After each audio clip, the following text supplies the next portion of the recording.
All right, let's jump right in. Today we're looking at this incredible business case study out of Kerala, India. And it's a wild story, really.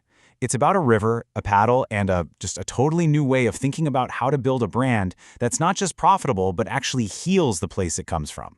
Let's do this. Okay, so let's just start with this pretty bold statement right here.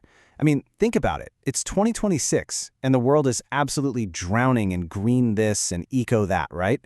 Most of it, let's be honest, is just greenwashing. It's marketing fluff designed to sell you a hotel room. But this story? This is something totally different. This is about something real, something that actually, works. And that really brings us to the core question here, the mystery of it all. How on earth did a small group of paddlers take this 68-kilometer stretch of polluted river that literally everyone else had written off and turn it into a top-tier international destination? And get this, they did it without a giant advertising budget. So what's the secret? Well, it's not just about clever marketing. It's about a fundamentally different way of doing business. So, to really get how brilliant this is, we first have to talk about the huge trap they managed to sidestep. And that's the big lie of ecotourism as we usually know it. Okay, so you can see the two roads they could have gone down here. On the left, you've got the standard playbook for tourism, right? The mass-scale approach. Build giant resorts, slash the prices, and just pray the crowds show up. And for years, nobody wanted to touch the Chaliyar River because, well, it just wasn't pretty enough for that model. It was a working river, full of industrial pollution. So what did they do? They went right. They decided to build something totally different. A deep, meaningful experience for a very specific, purpose-driven kind of person. All right, now for the really cool part. Let's get into how they took their biggest problem, a polluted river, and turned it into their single greatest asset. Seriously, this is the heart of the whole strategy. So just look at this timeline. Back in the mid-2010s, they were at a crisis point. I mean, their main product, the river, it was literally dying. They didn't need a better marketing campaign. They needed to bring the river back to life. So they made this crazy bet, this huge gamble. Instead of trying to hide the pollution, they did the opposite. They invited people to pay to come and help clean it. Can you believe that? And by 2026, that wild gamble paid off big time. It turned a grassroots cleanup into this world-class eco-sporting event. And this is where we get to the core idea of this whole thing. It's called a regenerative business model. And this is so important. It's not just sustainability. Sustainability is kind of like treading water, right? Doing no more harm. Regeneration is about actively making things better. It's about improving the ecosystem, improving the community that your business relies on. It's an incredibly powerful shift in thinking. Okay, so how did they actually pull this off? Well, their success really boils down to three key pillars. First, what I'm calling their anti-luxury position. Second, this amazing community moat that makes them impossible to copy. And third, a data-driven flywheel that actually turns cleaning the river into a revenue stream. Let's break down each one. So pillar number one is just brilliant positioning. They didn't sell comfort, they didn't sell five-star resorts or fancy cocktails, they sold the struggle. That's right, they marketed this 68-kilometer paddle as this tough, challenging, but incredibly meaningful journey. And by making it hard, by requiring real effort, they automatically filtered out the casual tourists. What they got instead was this dedicated niche of travelers who care more about making an impact than having a fluffy pillow. And that unique approach, that struggle, feeds directly into their second pillar, which is this almost unbreakable competitive advantage. Yeah, I call it a community moat. Think about it.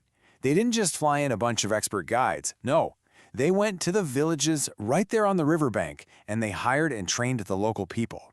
Now, any competitor can go out and buy a bunch of kayaks, right? They can build a slick website. But what they can't buy is a decade of trust with the local community. That's their secret weapon. It's their real competitive advantage. And look, this isn't just some nice story they tell. This number proves it. 40%. A full 40% of all their staff, their guides, their support crew, they come directly from those riverbank communities. That's not just good PR. It's deep, authentic integration that makes that community moat even stronger.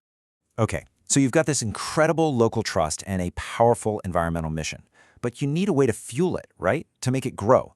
And that brings us to the third pillar, which honestly might be the most genius part of this whole thing, the data-driven flywheel. This is where it gets really, really smart. They figured out how to turn every single trip down the river into a data mission. They've got these AI-monitored sensors checking water quality in real time, so as people are paddling, they're collecting data. And then, this is the key, they package all that data up into these slick, professional impact reports. Now, why does that matter? Because for a big corporate sponsor, this isn't just a donation anymore. It's a measurable, verifiable ESG asset, something that can actually show their investors and customers. It's brilliant. And the result? Well, you can see it right here. That data-driven strategy completely unlocked a huge new revenue stream. Those sponsorships, all fueled by those impact reports, now make up a whopping 30% of their entire budget. They literally turned data about the river's health into cold, hard cash to fund the cleanup. Incredible! Okay, so let's put all the pieces together now. When you combine these three pillars, the anti-luxury vibe, the community moat, and the data flywheel, what you get is more than just a successful event. You get a powerful, self-reinforcing system, a loop.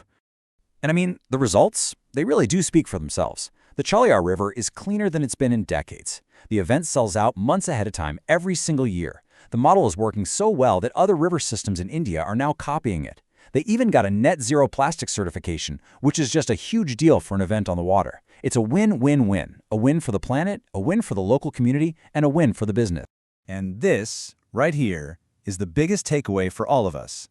They won by completely ignoring the old-school marketing funnel. You know, that idea of just pushing customers through a sales process. Instead, they built what you could call a value loop. They understood a simple, profound truth. If you focus on healing and restoring the very resource your business depends on, everything else, the marketing, the community, the money, it all starts to take care of itself. So I want to leave you with this question to think about. In your own work, in your business, in your life, what's the river that you draw from? What's that core resource you depend on? And then ask yourself, what would happen if, instead of just taking from it, you started actively investing in its health? Because you might just discover an advantage, a purpose, that no amount of money or marketing could ever buy.